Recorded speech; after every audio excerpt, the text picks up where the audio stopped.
The 2 Count, where comedy meets wrestling. Please comment, share, and like, and if you're watching the live stream, join us with your comments and questions. And now here are the hosts of The 2 Count, comedian John Russell, and wrestling broadcaster Big Ace. Welcome to the audio show, folks. Yeah, this sucks.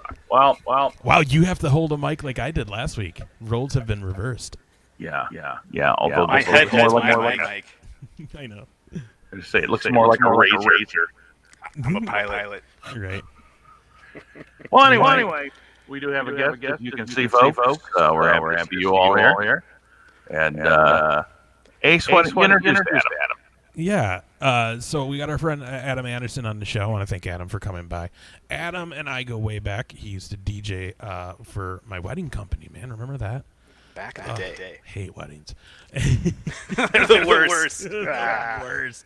They suck. I hate all of you who get married. Anyways, not really though. Keep doing it. I made a lot of money that way. Yep.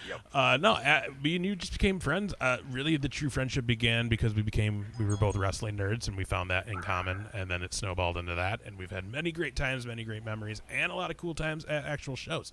We've run into each other at the majority of WWE shows in Minnesota for the past 10 years. Probably 10 years. Yeah. It's been 10 years. We've even gone to some of them together.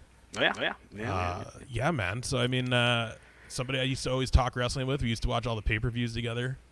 A group of us, man, back in the day. So it's good to have you on. I always find you entertaining. I always thought you were a funny guy, and I wanted to have you on here so we can chat and have some fun. I know JR is having some issues with the mics this week, guys, and if you listened last week, you kind of caught on that. There's some sort of echo going on, and we have yet to figure it out. I don't know if it's a StreamYard thing. It's his mic isn't working anymore, and that's why he's using the saucer mic in his hand right now. He's in a cave of some kind. All I can tell you is it's a blow. It blows big time. And I have no control. Hey, Chris. What's up, Chris? It's a crap fest. That's what it is. It is so bad. Things are going a little weird tonight, Chris. Hey, Chris, you probably heard it last week, too, when you were on with us. But, yeah, we're having some echo issues. We might have to ask StreamYard about this. But, again, it could be your microphone as well. But we're going to just roll with it. Right? Yeah, I guess so. I mean, we got no choice. Hello? We might have to make this. We're going to have to do Adam a solid and redo, have him on again. Definitely. Yeah, I'm out. That's it. I would expect nothing else. You should walk out. Coward. Screw this show. I can't even get good audio going. Anybody who's watching us knows this is a very new problem. Hello. I can't even. No. I feel like he's in the drive-thru. Oh, now he can't even talk. It actually sounded a little bit better. Holding up close. Maybe I don't know. Maybe try the other one and we'll talk for a little bit or something. I don't know. Might be. I don't know. Then you won't sound like you're in a drive-thru at least. So. Just quit. He ducked out. he's like, I'm walking out. I'm going to bed. It's crap. Right? 8 o'clock. It's time for bed. Which in my life that is very much true. I don't know about you. We caught up earlier today because we did a little testing session to make sure we wouldn't have any technical difficulties. Sorry that we still are. But on our end we're good. So that's what matters. Oh, right again. Can you hear me? Oh my God, that's so much better. Really? What'd you do? You did. I don't know. It worked. Well, don't touch anything. Keep it up. You just drop it. I will not move. It'll be like, you know why? You know why this is so hard? This is so hard because now I feel that must be your wife or your sister. I don't know who that is. I'm just kidding. Probably your sister. By the way, it's not cool calling. There's 3 people on the screen there, Nick. I'm just saying. I hope that meant all of us are. It could be any of us. Yeah. All I'm high saying handsomes. All I'm going to tell you is I'm holding on to this thing, and it's really hard because it's like I'm staring into a ho-ho, and I want it so bad, but I can't put it down now. Yeah, that's it does look delicious. Bad news. I was lucky enough, Jared, to find a mic holder for this mic, so now I can use my fan, so we're good. Good. Good for you. So yeah, anyways, we got Adam on the show, good friend. I've told JR tons of stuff about you. I told him your test story because to this day I love your test story. And I guess it's a weird story because the actual test story, like your interactions with him, really isn't the story. It's the comment you made after you told me the story the first time that the story. And I think we even ran through it on the show maybe last week. I don't know. If not, we'll get into it. I think we did. I'll tell you what. I think we talked about it after we were done. Yeah, we did. Okay. Well, someday when we have zero technical issues, we'll bring you back on and we'll do the test story. We should just do a show with Adam where we talk about past shows we've been to because that will. I've not heard that in years. Oh, love you, Nick. I need to desperately come see you guys soon. So, anyways, so we got Adam on the show. We're gonna do some wrestling talk. We're gonna talk 5 big guys. Before we do that, we'll talk some other stuff too. Real quick though, I want to toast to Red Velvet got her first win on AEW tonight. So awesome! Shout out to her on Dark, and a shout out. I'm gonna do a little shot for Adam being on the show tonight because it's been so long. Hey, I got plenty of beer, so yeah. I've got the is it Tremana? Whatever. It's the tequila Rock makes. You guys, you're killing it. Putzing around. I'm drinking Skittle water. How? Wait, that's a thing. Well, they have Skittles, and it's they're these little. They taste like Skittles, though. Yeah, they don't taste anything like Skittles. Are they really sugary though? Or no, they're sugar free, which is why I get them. Okay. So, but it's not. They taste better if you put them straight into the vodka. I like it. I like it. That's how I like it. And Adam, we don't know how much you've been watching this last week, but obviously the first thing we should dive into is probably the biggest thing that was going on in wrestling this week, and that is the WWE 2020 Draft. Yes. So I got the draft order right here, or the listing, so we can just run through this quick and then get everybody's thoughts on it. But for the Raw side of things, on the men's division, we saw Drew McIntyre, Bobby Lashley, R-Truth, AJ Styles, The Fiend Bray Wyatt, Randy Orton, Braun Strowman, Matt Riddle, Jeff Hardy, Keith Lee, Ricochet, Elias, Sheamus, Angel Garza, Humberto Carrillo, Drew Gulak, Tucker, Dabba-Kato, is it Kato? Kato, I think. Dabba, go back to NXT. Titus O'Neil, Akira Tozawa, I don't know why I always say his name wrong because I love him. Riddick Moss, Arudo Ruiz, and Eric from, I'm guessing, the Viking Raiders. Oh, yeah. Women, we have Asuka, Charlotte Flair, Naomi, Alexa Bliss, Lacey Evans, Nikki Cross, Peyton Royce, Lana. Tag teams. The New Day, Hurt Business, Miz and John Morrison, Retribution, Lucha House Party, and women's tag teams, Shayna Baszler, Mandy Rose, and Dana Brooke on the Raw side of things. Now, should we start with something that's really stupid?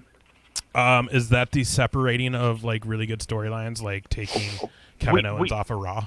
Well, we have that part, but we also have the ridiculous part of having a group that is all about chaos and anarchy, and yet the dumbasses went ahead and drafted Retribution. What possible reason? It makes zero sense. There is, if you watch Raw last night and they did their fancy, the only logical thing to do, guys, is just trade titles because you're both the tag team champs, and you're just when Xavier Woods was like, really, is that the logical? Like, kind of took a shot at them on air, and you just can't have reasoning anymore. Because I was super pissed. Like you have Kevin Owens about to be in the ring. You're talking about the shit with him and Bray and Alexa from SmackDown on Friday. You then announce that you just drafted the Fiend to Raw. Instantly, any fan's gonna be like, yes, they're gonna keep the Kevin Owens, Alexa Bliss, Bray Wyatt storyline going because you just wasted, 3-4 weeks on that? Yep. No. Instead of a break later, you just took Kevin Owens off of Raw and put him on a SmackDown. I thought this was going to be a way to take some of those things on SmackDown that were really starting to take form and working and people were liking to move them to Raw. Like that whole storyline because people would be more into it. And it's going to help the A show. But some of the moves they made no real sense at all. Mm-hmm. I still don't understand why they had to break New Day. Because they drafted complete teams. They drafted complete factions, and yet they wanted to separate them. They, for some reason, the brain trust Raw. Only just one draft, Kofi, and Xavier. I think you got to hold it closer to I think you got to hold it closer to your mouth when you talk. I can't do it. You got to try that. It helps eliminate that outcome. It's echoing still. It's going to echo over here. It was good there for like 5 minutes. You should tape it to your head. No, it's good when you're close. It's good when you're close, though. Oh, now we can't. Oh, you muted. There you go. It's all right. No, it's not. It's not, but we'll get it. We'll get it fixed. It is what it is. Did you actually watch any of the Raw or the draft, Adam? I did. I missed SmackDown. I saw highlights. I did watch Raw. Was that last night? Mm-hmm. God, time is crazy. I like the Fiend coming to Raw. I will say SmackDown side, I enjoyed Rollins going to SmackDown because I'm so sick of Rollins and Mysterio and that whole feud. That's been going on for like 3 months now, probably? It feels like it. Yeah, but the thing is, they also took Mysterio. Exactly. So it's like Rollins to SmackDown. Okay, cool. Oh, Mysterio to SmackDown. Okay. And then, like, by fault, it's Dominic goes, and by fault, Buddy goes. That's the whole family goes. That was the weird thing is they said by fault, Buddy goes with Seth, but it's like, but why? He just beat the shit out of him last week. Right. Are they even friends anymore? We didn't even get an answer to that last night. Yeah. I mean, personally, I have been enjoying SmackDown much more than Raw. Raw has just become so stale. The same feuds over and over again, Yeah, they go to the well a lot, and the Raw Underground, me and JR will both tell you it was just a dumb thing to do. Which Raw Underground no longer exists? They didn't mention it last night? I don't think they've completely cut it, though. Okay. I think they kind of just took it out for draft reasons these last couple of weeks. I don't mind that. I think it needs some COVID reason. You think? COVID reasons. It needs some retooling. I like the idea. The execution could use some tweaks. I just, maybe if you actually make it a legit, like, there's going to be like a 15, 20-minute match, one-on-one match, not like 3-minute Just throw rounds in there.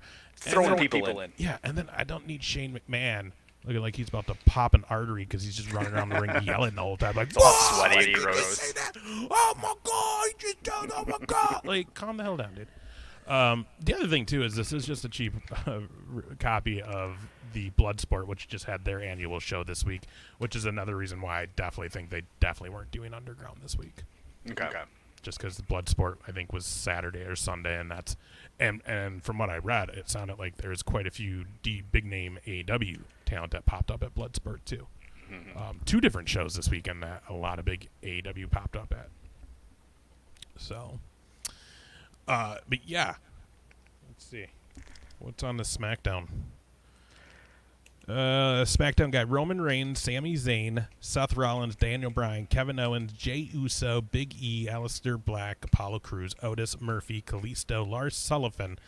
I don't know if that one will last. King Corbin, Shorty G. The women is Bayley, Sasha Banks, Bianca Belair, Carmella, Natalia, Billie Kay, Tamina, Zelina Vega. The men's tag was Street Profits, Cesaro and Shinsuke Nakamura, Dolph Ziggler and Robert Roode and Dominic and Ray. And then the Riot Squad. Undrafted and not selected was Andrade and Mickie James. And these are the names that weren't even involved. So it'll be interesting to see when these people come back. And that was Becky Lynch, Jimmy Uso, Ivar, Sonya Deville, Edge, Jinder Mahal, Samoa Joe, Mojo Rawley, the Forgotten Sons, which I thought they were gone. Bo Dallas, Big Show, John Cena, Bill Goldberg, Ronda Rousey, Undertaker, which some of those names, I don't know why CBS is reporting on them because some of those names are clearly just not in the business at the moment. Did I miss? Did somebody draft R-Truth? Mm-hmm. He will be staying at Raw because those 24/7 title segments get numbers, people. Like number ones typically. I don't know, but they're keeping him on Raw.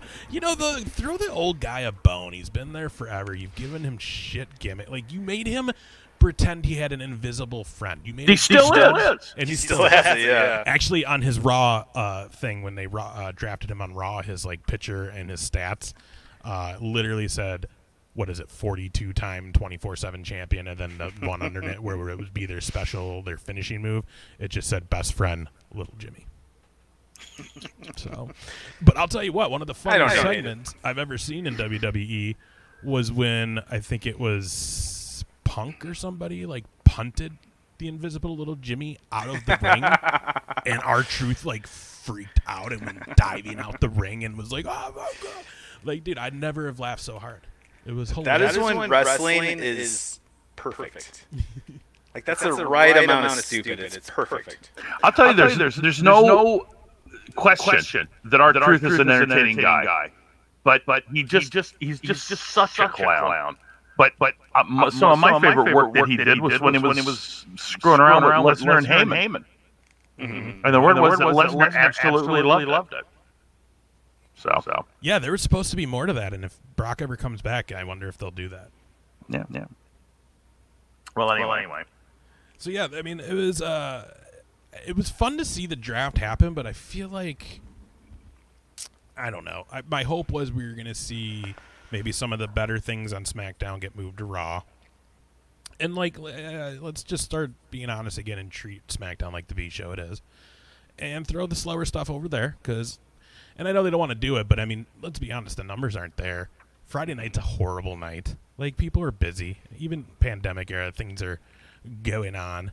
That it's hard to just sit at home and watch 2 hours of SmackDown on Friday nights. Sometimes. Friday night. Yep. You know what I mean? Where Monday's easy, Wednesday's easy, Tuesday's easy for dark, and if you have Access TV, Impact. You know, and ROH is now filming. NWA is starting to film again. So, I mean, we're going to see a lot of these shows start to come back now. And then the other rumor is with fall TV premieres and all that happening, I think we're going to see that second AEW show on either TBS or TNT come a lot quicker than people think. Yep.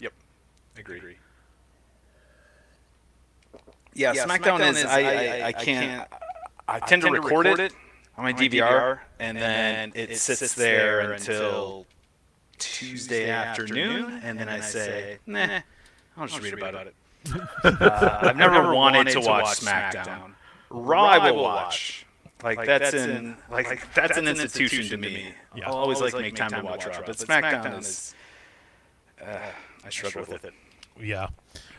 You told me earlier this week you've been getting more into NXT than ever. I've been really enjoying NXT. It's 2 hours a week. And that's it. There's no crossover with SmackDown and Raw. It's not like Raw and SmackDown where they tend to wild card rule. You remember that garbage? It's just 2 hours. It's a really tightly written show. Matches are great. I really enjoy it. The last TakeOver 31 was fantastic. Enjoyed the hell out of that. So if I have to pick 2, 3, 4 hours of wrestling to watch a week, I'm going to lean toward NXT pretty much every time. Even AEW, I try to catch clips, try to keep up on it, but I only have so much time in my life for wrestling, and I've chosen to devote that towards NXT. So kudos to NXT.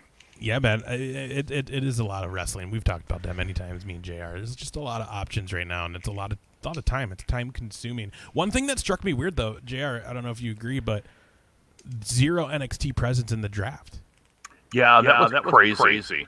But I guess they pulled a lot of people that they were going to put up there. Yeah, Retribution is already there, so I guess. Keith Lee. And Keith Lee. Yeah, that is true. They basically pulled people over during this pandemic era that normally would have probably been saved for a moment like this, or a Raw or a Rumble debut, then the main roster, or something Mania week, then a debut.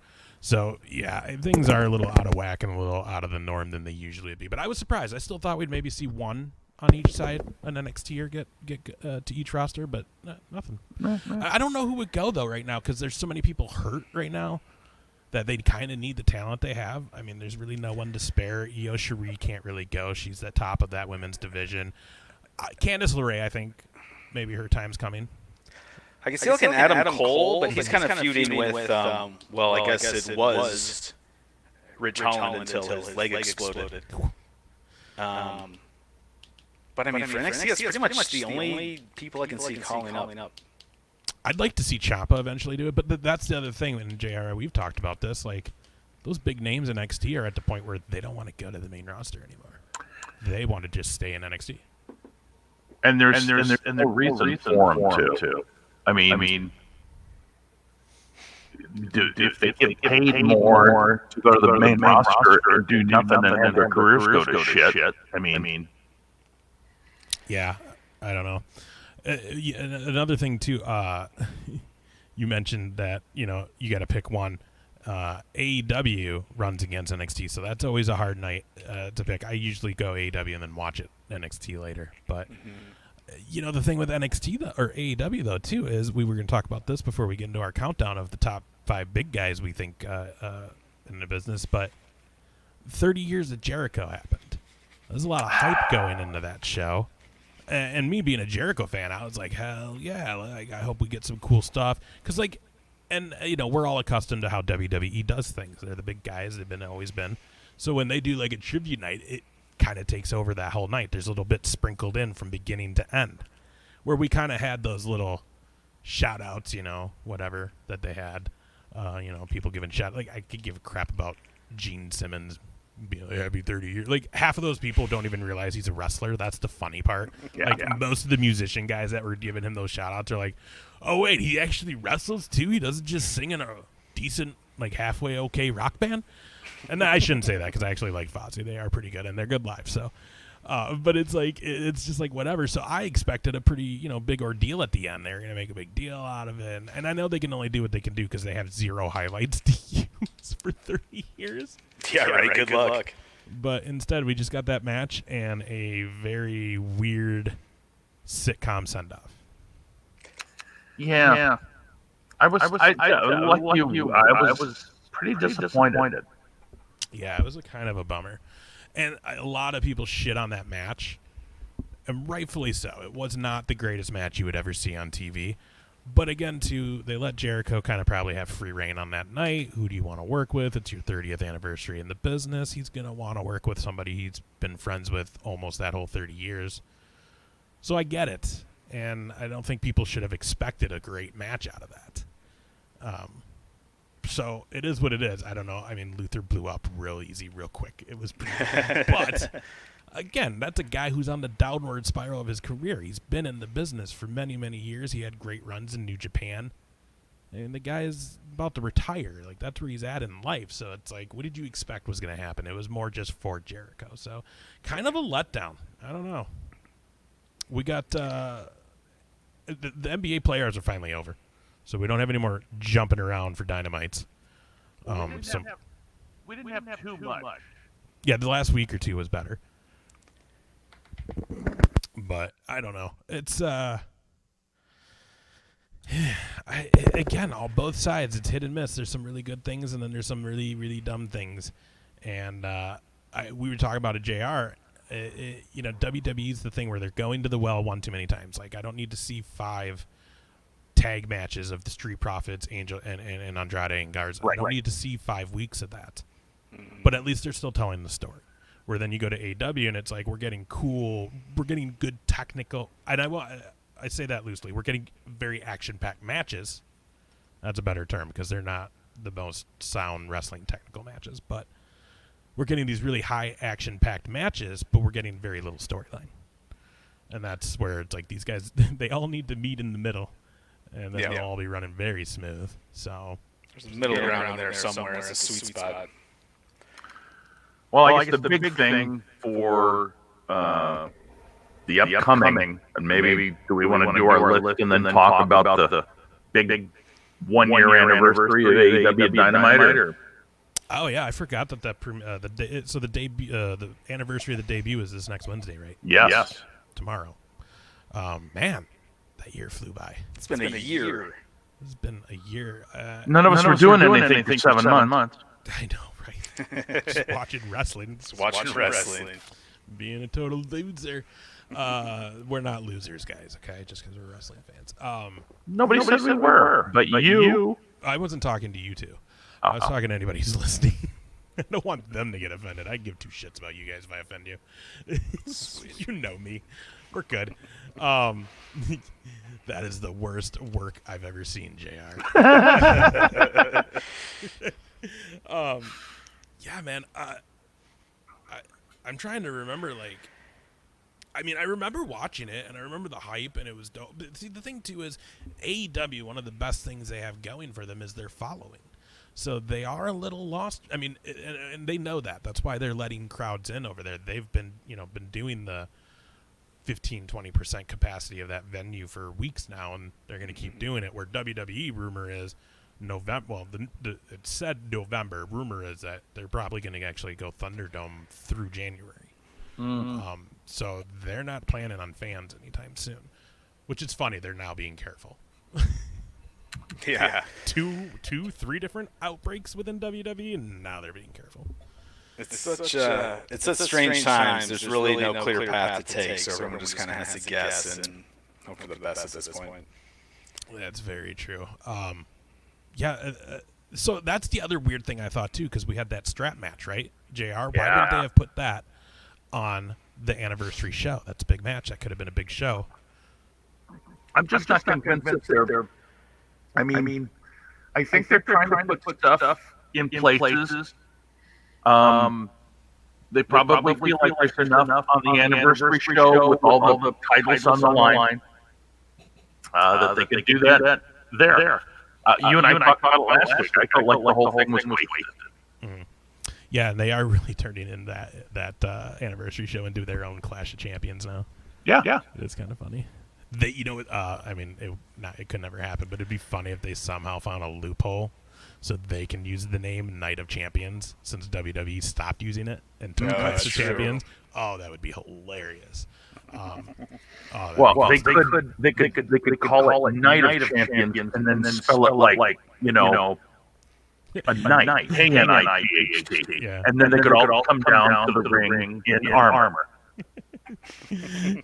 Hangman comes down and with his horse. The horse is back from the dead. Medieval times. That's the other thing too. They have some good things going, but I feel they take some breaks with it. Like they slow play things when it shouldn't be. Like I wanted to see more Kenny Omega and Hangman and their thing. I didn't need to see it happen through commentary though. Like I kind of want to see more. Like that's the thing. There's no element of storytelling outside of that ring. It's nothing happens backstage. No vignettes, really. No storyline. Now the Moxley vignette we saw last week on AEW with him in the bar, that was one of the best promos I've seen on Dynamite in a long time. That thing was stellar when he was cutting that promo on Lance Archer. But I mean, it's so hit and miss sometimes. So yeah, I'm excited for that show though. I really am. It's gonna be fun. I wish there was a crowd there, or like a full crowd there, just because that is the one thing AEW is like that ECW, where it's very crowd driven. I've been on the cruise both times. When it was announced that All Elite was just going to be what Bullet Club was becoming now that they weren't in New Japan or ROH, and then I was on the second cruise where we saw the Dynamite on the boat, and I mean that's a crowd, man. That is a crowd. Have you been to an AEW show, Adam? I have not. But I mean, I give them so much credit. They've come so far in a year. I can't believe it's been a year. But clearly, Tony Khan's all behind them. The network's all behind them. So, and their fans are rabid. So I love it. I haven't watched NXT. I haven't watched AEW in a while now, but I'm definitely tuning in tomorrow night. So. Yeah, that'll be a cool show. Another cool thing, too, like I said, big shout-out to my friend Red Velvet for her win tonight. But another interesting note on that is Brandy Rhodes was on commentary for her match tonight on Dark. Oh, nice. And put her over. So another interesting story on what happened with Allie, because it really seems like they're going to put Red Velvet with Brandy now during this whole Dark Order thing. So again, there's no explanation to why those two just stopped hanging out. And there was a statement about 2 maybe 3 weeks ago that Eddie Kingston said to the Blade, and he said, "You take care. What about you? Something about take care of your own family or something." Yeah. Which, by the way, Eddie Kingston, amazing. Yeah. Amazing. Did you see the BTE where he cut the promo on the cookie? Yeah. Have you seen this, Adam? I have not. I've heard of it. I still haven't seen it. You gotta see it. I mean, it's amazing. Dude, anything Eddie Kingston. JR, we talked about Progress Wrestling last week, and I was telling you I was watching a lot of that on the network. I don't know if you got a chance to watch it, but he has shown up at some of those Progress matches, and I mean, those London crowds love him. And I mean, it's just watching him. Oh, it's so great, dude. That is the guy. Like, man. So you should have been on our underrated list, but we forgot about him. You definitely should have. You really should have. He was just a name that I never really thought about until all of a sudden, like, Cody's like, we're gonna have Eddie Kingston go for the TNT Championship, and it was like, oh yeah, that makes sense. He is good. Yeah, you should do that. And then they're like, we signed him, and it was like, yeah, you should. And then they put the mic in his hand, and it was like, where was he like 5 years ago, guys? Who dropped the ball on that? You know, especially like you look at WWE, those Progress shows, those Evolve shows that he was doing, they were handpicking talent out of those two organizations because they worked together. They were handpicking talent out of that. We just seen Brandy Lauren and I can't remember. There's like 3 or 4 of the new NXT recruits that solely came from like Evolve Wrestling. So it's. I get it. He's a little much. Maybe WWE guys at TV, PG era. But I mean, man, that guy kills it. So, all right, JR, should we get into our? This is gonna be. So there was a lot. I had to call you. Yeah. To find out more guidelines on this top 5 list we're gonna do tonight. Me and Adam were talking about it for a minute, and I mean, you could go anywhere with it. It's so hard because to try to define what a big man is difficult. And as always, my age dictates that I'm going to have a lot of different guys that maybe you wouldn't. I like that though. Or haven't heard of. Yeah. But what I did was, and there's some guys that we should have on. That given big man, it becomes very difficult. That's a big hat, buddy. Cameo. Speaking of Ernie's big fat lad, should have been on my list. Name your cat Ernie now for that. Didn't put him on anyway. Point being, I did not. I forgot to make an intro, so let's just use this for an intro. All right. Go for it.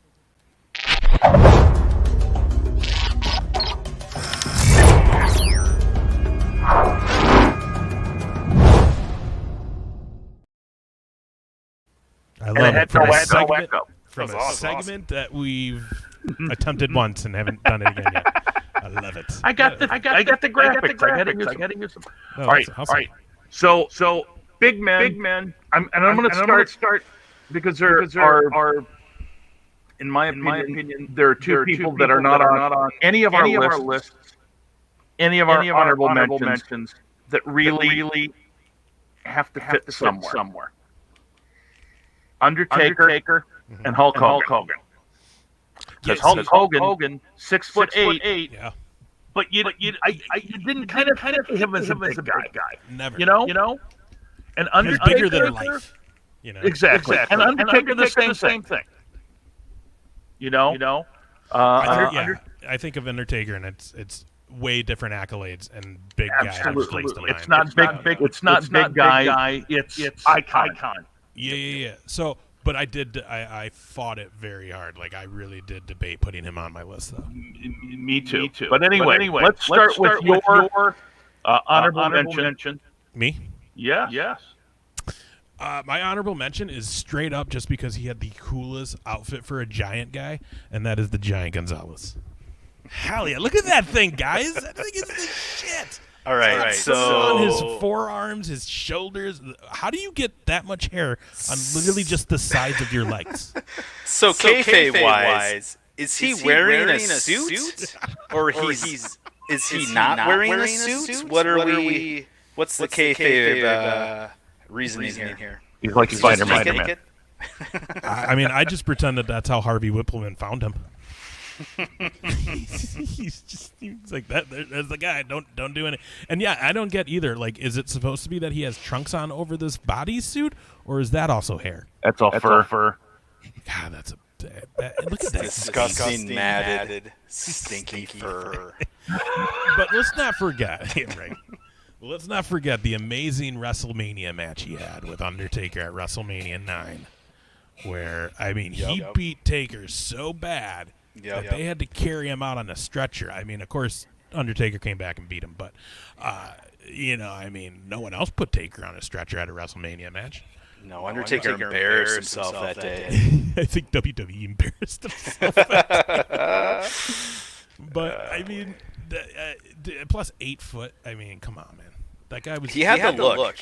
He was huge. So he was, if you recall, he was a basketball player from Mexico. Mm-hmm. Correct. And literally 8 feet. Mm-hmm.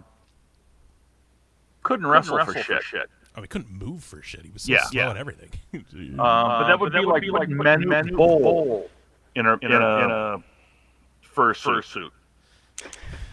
I'll tell you what, if I could find someone to make me that suit, that's what I'm wearing next year on Halloween. Or the next time, since we can't go on the triple whammy cruise, if we go to the 4th one and they do a Halloween night or just a themed dressed up night, I'm getting that suit made. Yeah. I'm going to go heavy on the hair, though. Well, I would. Especially in the crotch area. All right. So I've got as normal, numerous honorable mentions. The first one I'm going to pop up there is good old King Kong Bundy. Oh, man, how did I not think of him? Yeah. King Kong Bundy was one of the first huge guys. Had a number of matches with Hulk Hogan. Was part of the Heenan family. Along with Big John Studd. Their entire existence was to get rid of Hogan. One of those memorable things was a match between King Kong Bundy and Hulk Hogan in that blue barred cage thing. Mm-hmm. So I remember watching that. 6'4", 458. All I have to do is shave my head right there. Do it. You know the thing with him is I never as a kid I never looked at him and was like, he's so tall. It was just like he's huge. Exactly. You don't think about how tall he is till you see it. Like yeah. My next honorable mention, man, I wanted to put him on my list, but he just wasn't that good a wrestler. But he was one of my first experiences at a live show, and that's Haystacks Calhoun, 6'4", 600 pounds. Jeez. And 600. Oh my God, you guys! And he weighed every bit of it too. The first live match I ever went to was must have been 1972, and it was the main event was Haystacks Calhoun against Baron von Raschke. Yes. And Baron was kicking him. Baron was cheating. Baron was doing what Baron does. And Haystacks Calhoun finally had enough. And smacked the Baron's claw hand on the turnbuckle. And then the Baron got a hold of his horseshoe chain, cracked him in the head. Also, the first time I saw color in a match and thought it was 100% real. Damn. So anyway, Haystacks Calhoun, pretty historic. I got another picture later down the line of him as well. Another big old fat guy that I put on my honorable mention. Jerry the Crusher Blackwell, 5'9", 494 pounds. He wrestled a lot in the men's area down in Florida. And he had actually quite a few memorable matches with Ric Flair. Jerry the Crusher Blackwell. Here is the last of my honorable mentions. And I could have been more, but this guy always scared the living hell out of me. Ox Baker. Yeah. 6'4", 330 pounds. And he was just the scariest SOB. Those eyebrows, and he has steely eyes, and his closer was a heart punch. Hell yeah. And typically, kayfabe, he would send people to the hospital. He would hit him in the heart and stop it. So that's a gimmick. Damn. I'm gonna kill you. Literally Stop your murder you. It was. I can't. Now, I'll be honest. I can't remember if it was him or Ernie the Big Fat Lad who always used to say, "I like to hurt people." Why do you? I just like to hurt people. So why not? Why not? So now we go on the real list. All right, let's do it. And Ace, I'm going to start with you again because you've cheated. I did. I totally cheated. This was a way to get. This was a way to get two guys in one entry. Yep, I did that. But it's a pretty good pick. Growing up, I was born in '82. My earliest wrestling memory was like '84, '85. So I mean, this team was huge, literally, when I was a little kid and was like, oh. And that is the natural disasters, earthquake and typhoon. I mean, look at those dudes. Plus, both of them had really big careers in wrestling. One probably had a better career than the other, since the other is known for the Shockmaster.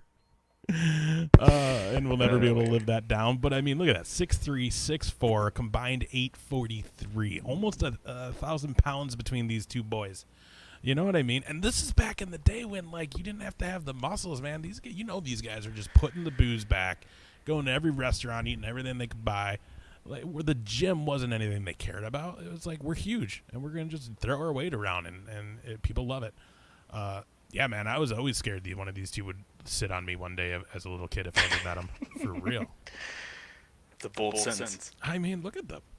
Mammoth. And when Earthquake would do the jumping in the ring, like as a little kid, I was like, how come the ring isn't falling? He's so heavy. Could you imagine if they did a spot of these two doing a suplex off the top rope? Oh, God. The ring actually would break. It would turn the arena would collapse. It would turn into one of those like water, like inflatable big flops that like someone sits on the end, the other person jumps on and it shoots them in the air. Like that's whoever would be the poor ref would just go through the ceiling of the arena. Oh my gosh! So there's the natural disasters. Hell yeah! That Ace puts at number 5. Now I hope I got your list right. Adam, you're number 5.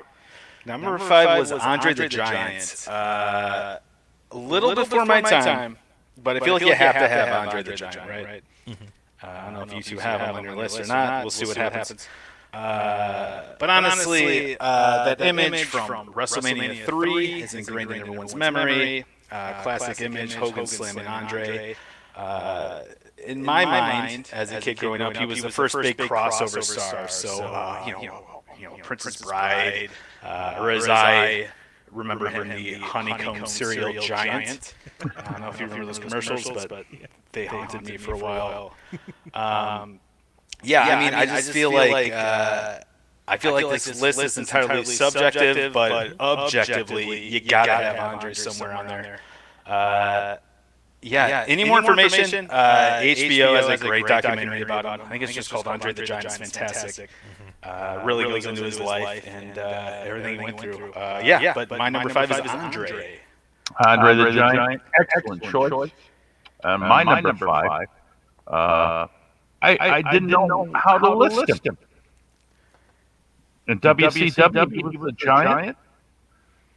In WWE, he was the Big Show. And you got to have the Big Show on there.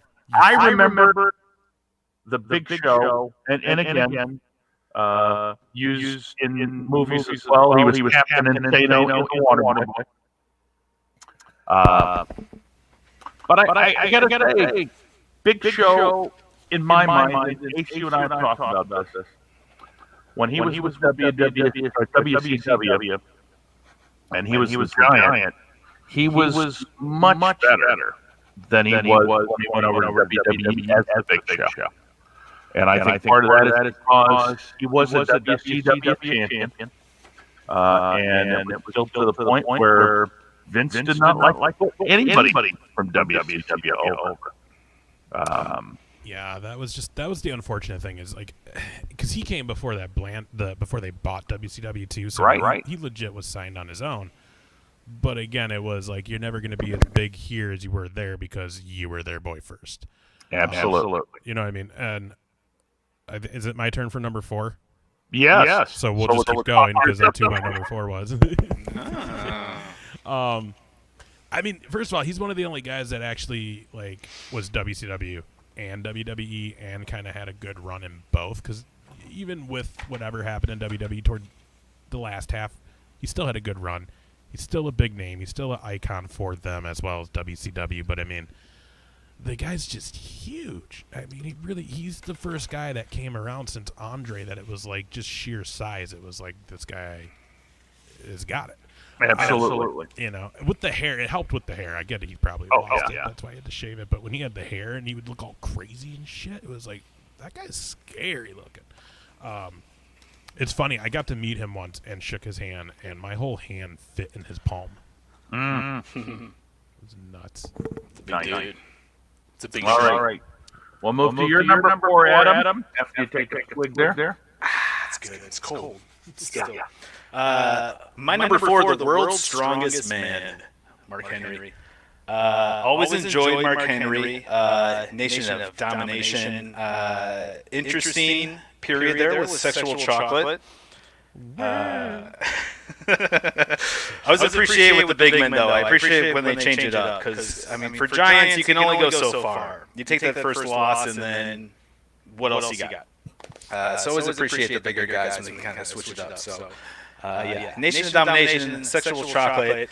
And honestly, one of my favorite heel turns of all time in 2014, teasing retirement. In that beautiful salmon suit that you have pictured right there. You got it. Twisted on everybody. It was awesome. No one saw it coming. He was crying. That's one of my favorite heel turns of all time. So to me, that alone puts him at number 4 on my list. Yeah, that was probably one of the greatest swerves of all time for WWE. It absolutely was. And the thing about Mark Henry is that he's just a fantastic person overall. But the other part is he was able to evolve. I mean, more than anybody. When he was doing Sexual Chocolate, he was a total comedy wrestler. Yep. And then he came back and did the salmon turn. And it was so unbelievable. Yeah, he didn't hit his stride really till that happened. No. And he went into the Hall of Pain gimmick. Yeah. You would be in the Hall of Pain. I mean, when he was just a mean, nasty dude, that's when it was like you finally got to where you were supposed to be. You found his groove. Absolutely. So, and he's a guy that's going to be a big help on molding and guiding this young crop that we're going to see come up in years to come. All right, my number 4. The Beast from the East, Bam Bam Bigelow. Yes. He for another bowling ball guy. Yep. He was very active and very athletic. And of course, the match with Lawrence Taylor is very memorable. Only for the sake that. If it wasn't for Bam Bam Bigelow, it probably wouldn't have been nearly as good. Yeah, you know, the thing with that match, too, is, I mean, Lawrence Taylor, a world-class athlete at that time, and, you know, he put the work in to at least show up and not just be I'm going to just do this one-off wrestling match because I'm a celebrity. Like, he did put effort into it, and, you know, being with such a great guy like Bam Bam in the ring, I mean, it just worked. I mean, I remember watching that as a kid and being like, hey, wait a minute, Lawrence Taylor can wrestle? Yeah. And it must be all the coke. And he stayed right on the part of the ring. Back then they had the red, white, and blue ropes. He just kept hugging the white one. Like, there's nothing on it, guys. Go off the top rope. Not that middle one. Mr. Fuji comes and throws this powder in his face, and he just... Well, this is just salt, man. It's just salt. All right. Let's move on to number 3. Yeah, number 3, man. This guy, man, for me, probably had a real memorable run with Taker, and just in the Attitude, that beginning of the Attitude era, kind of the end of the real gimmicky era, man, Yokozuna was one of the dudes, man. That guy was scary looking. Hell yeah. You know what I mean? And when he'd do that drop off the rope on you, it was like, dude, how is he not crushing people's chests, man? Like, they're dead. And for whatever reason, the casket match, I think it was Survivor Series 90, I'm going to say 7 or 8, where he beats Taker, puts him in the casket, wheels it out, and that's when that was like one of the first times we saw Taker lose in a casket match, I believe, too. And, you know, the theatrics that went along with it, where all of a sudden the green smoke comes out, and he had Bam Bam and IRS and all those guys down there helping him beat Taker, and then all of a sudden Taker shows up on the screen in the casket like, I'm gonna be back, and then like floats to the ceiling. And like how they just like ran out scared. Like, that was the one thing too. Yokozuna was so tough, so stoned face, but like in that feud with Taker, you really saw it where he would get rattled when he'd like see a casket, or when Taker do something, he'd like freak out and be like really worried. And it's like, oh, he is kind of human, but man, and he sold the hell out of the fact that he was from Japan when he wasn't. Mm-hmm. Yeah. I thought he was when I was a kid. I didn't know what a Samoan was.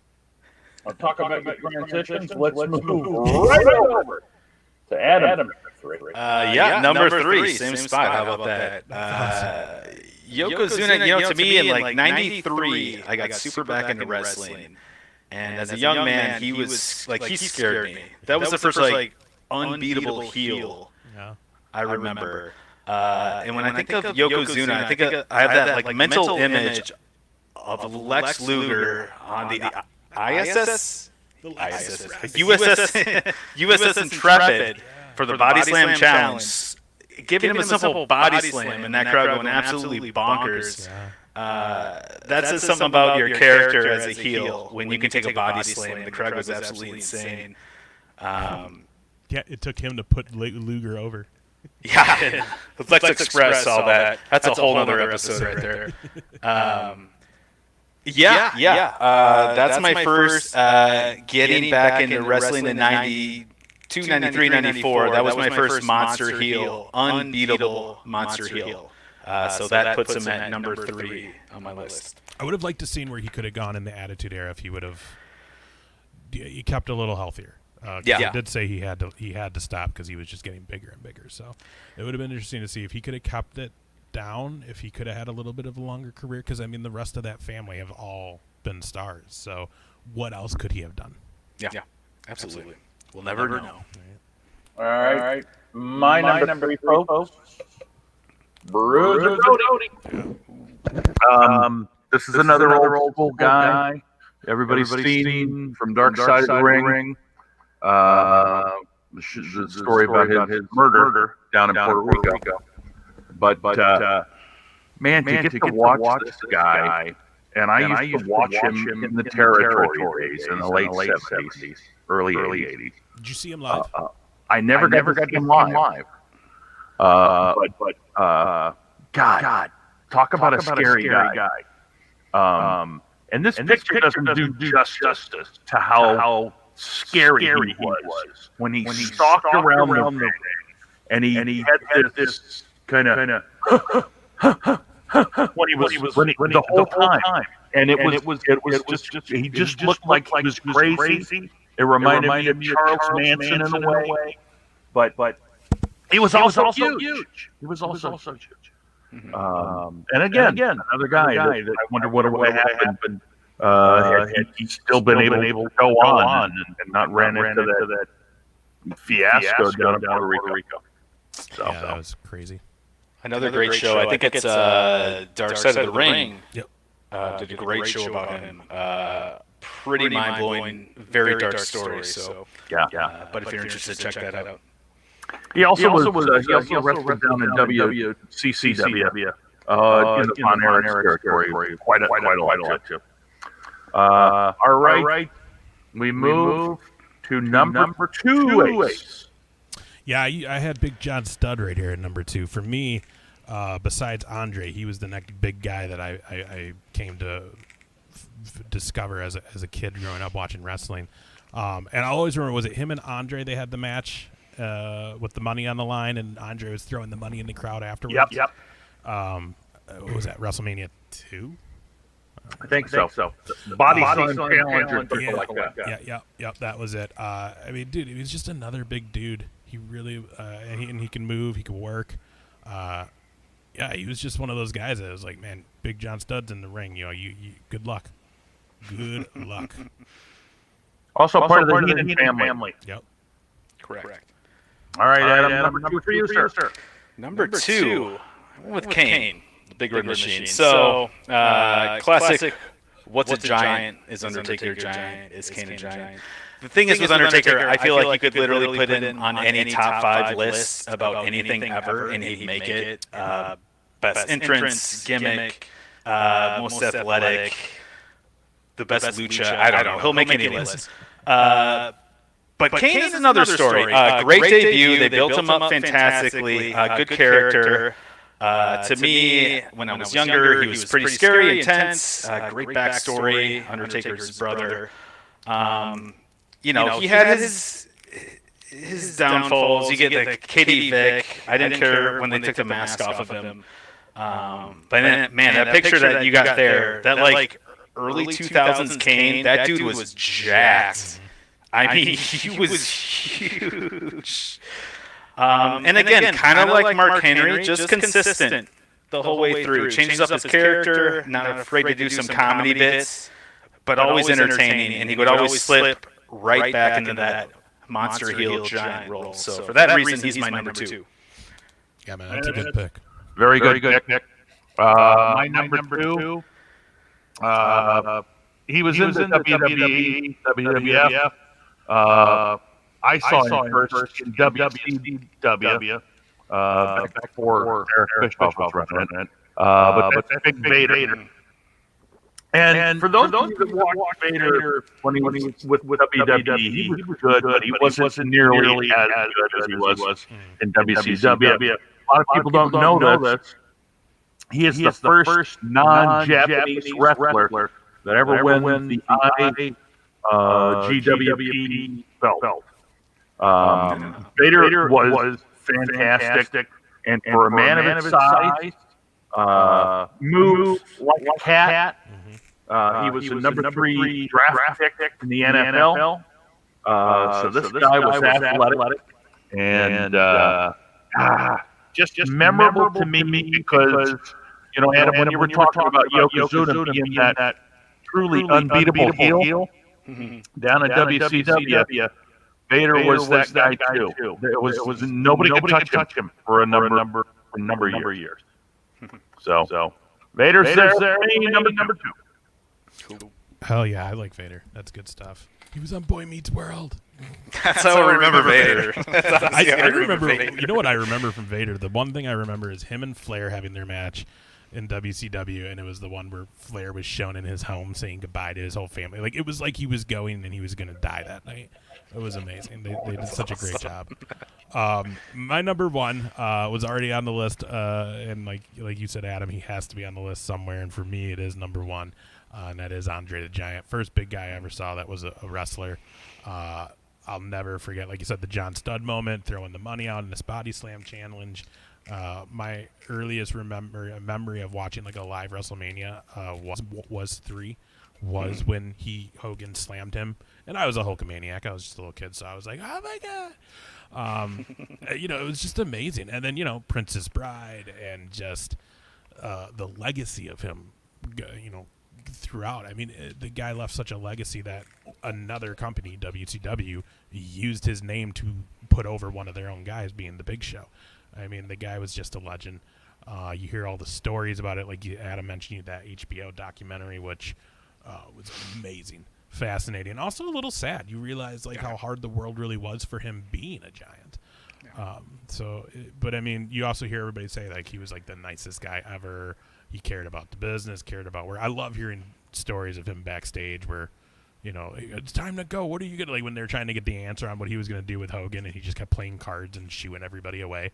That's the other thing. What other guy in that business could leave everybody hanging on if he's going to do the job? Because at that point, he could do what he wanted. No one was going to stop him. There's been no one else in the business like that. Absolutely true. All right, Adam. Number one for you. My number one. You guys had him at 4. I put him at my number 1. It's the Big Show. What's it been? 25 years he's been doing this? He debuted in 95? 94, not earlier. Yeah. Andre the Giant's son. That's not true, but that's how he debuted. Again, consistent.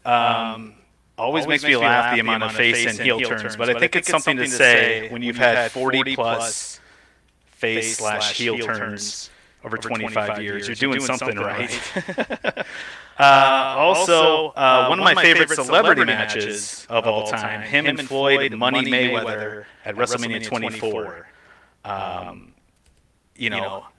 Floyd put a lot into it, but so did Big Show, so I'll give that up to him. Waterboy, he did great on SNL when The Rock hosted, and he, when I was a young man, when he debuted at St. Valentine's Day Massacre, he ripped himself up through the ring in the cage match. That was one of the first times that I saw a WCW guy cross over to WWF, so that always kind of stuck with me. And he's still going. He could show up. He could show up Friday night on SmackDown. We don't know. So good for him. He's still going. He's my number 1. Yeah, absolutely. And you got to remember too that Mayweather match and him, man. He agreed to take a straight shot from Floyd Mayweather. Yeah. And brass knucks too, wasn't it? One. The one was without, one was with, because he got hit before the match, and then he took another one in the match. God, he broke his nose. If I believe. Yeah. The lead up to, yeah. Oh my God. Unbelievable. All right. By the way, hi, Dan. Frank. Good to see you. Thanks for looking, buddy. Thanks for hanging out, bud. Number one for me, I'm going to have to agree with Ace. I'm going to pop Big Andre right there. And here's the thing about Andre. When I was growing up, and the territories were still alive, Andre was a worldwide sensation. He had an exhibition match against Muhammad Ali on closed circuit. He was in every territory that there was. He preceded everything. They would send video of him with 2-on-1 handicap matches, and just to get the people hyped up to come out and see him. It's in every territory. Now, when you watch some of these, it's interesting because Vince McMahon Sr. basically had his contract. And so Vince Jr. is the one that's doing all of the interviews afterwards. And the video was made by WWF and sent out all around the country. Anyway.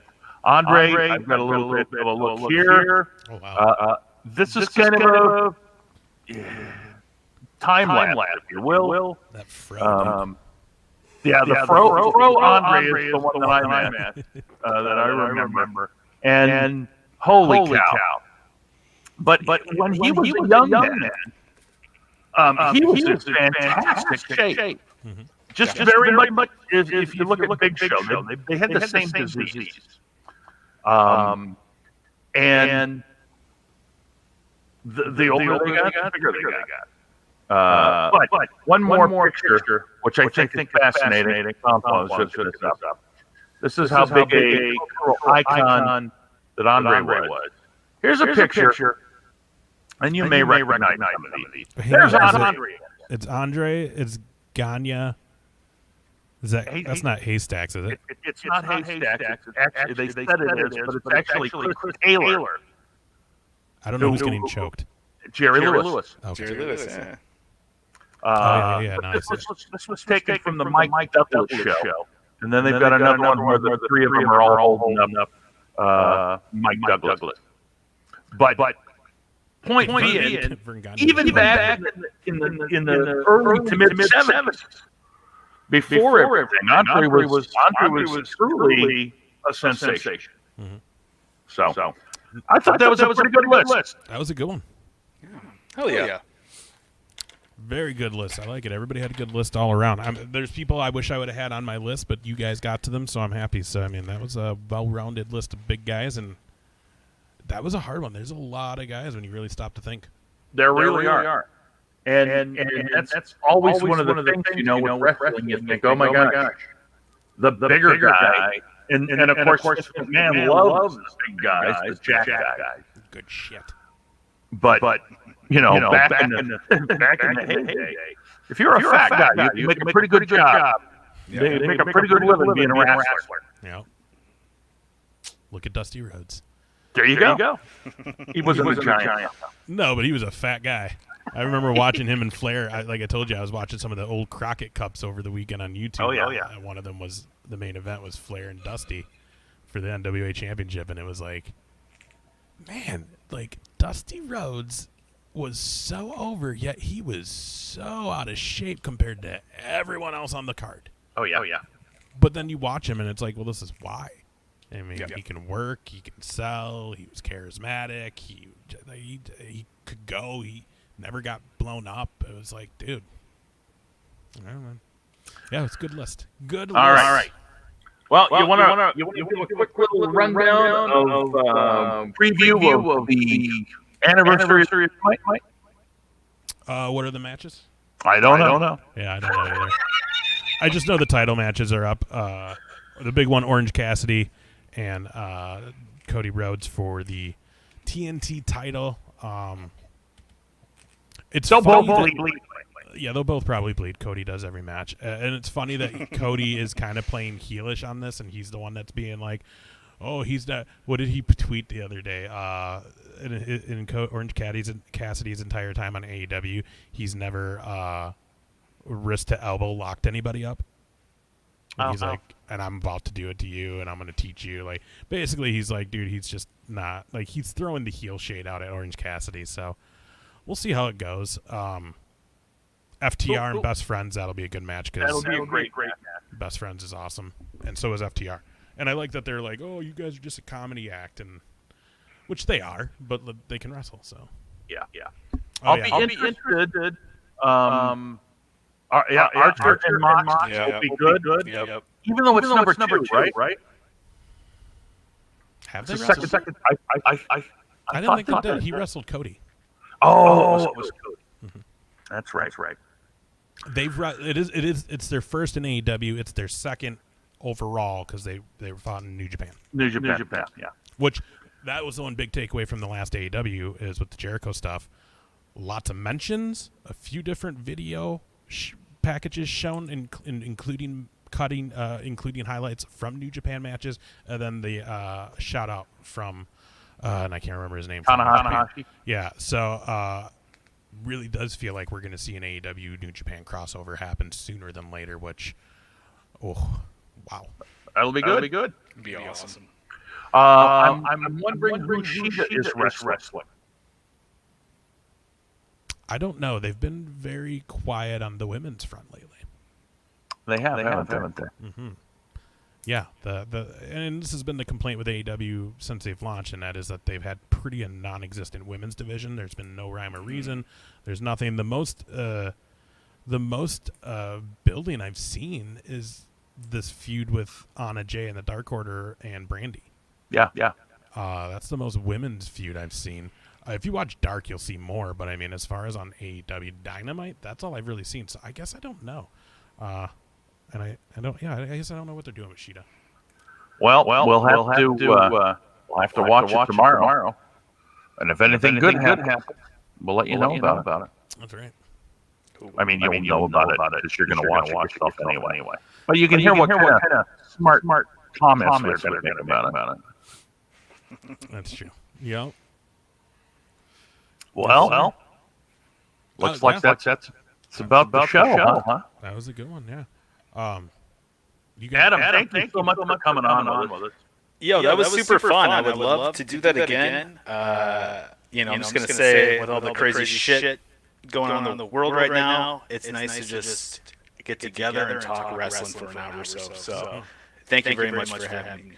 Oh, dude, thanks for coming, man. Very enjoyable. And you did fantastic making a good list. All right, perfect. Yeah, And you didn't cheat like Ace did. Yeah, Wait. After a they were while. almost 1,000 pounds combined. That's like a world record, guys. That's a world record tag. If they were conjoined, Then why didn't you have the Road Warriors? Dude's toe was like the same weight as my dong, all right? Like, That seems like a personal problem. I mean, it is a problem, but again, there's just a lot of teams, but again, it was subjective. And for me, growing up, like the Natural Disasters always stood out as like this, just dominating like big guy tag team. And I was like, I saw the opening, I took it, so I put him on number 5. I don't hate it. I will say when Ace, when he let me know like, hey, we're doing the top 5 giants. It's like, okay, that's easy. And then you start really thinking about it. Like, wait, what is a giant? Mm-hmm. And from there you go down multiple rabbit holes. How tall is this guy? How much does this guy weigh? Is he considered a giant? What was he billed as? What is his actual height? It's interesting how such a simple topic like the top 5 giants can really make you think. We didn't even put Uganda giant. Yeah, we didn't put Kamal in there. Right? Yeah, Anyway. there's definitely a few missed, but You have shows coming up with West this week? I believe Thursday we'll have a show. Don't quote me on any times. My guess is probably 6 Central, 7 Eastern. I don't know, though. We'll see. I got a text from him saying I need to call him after our show tonight, so plans may have changed. I don't know. But the plan originally was, yes, a show Thursday night with Wes. Thursday night, I'll be doing live comedy. I don't know why, but I'll be doing a 66 Brewing in Northeast Minneapolis. Hell yeah.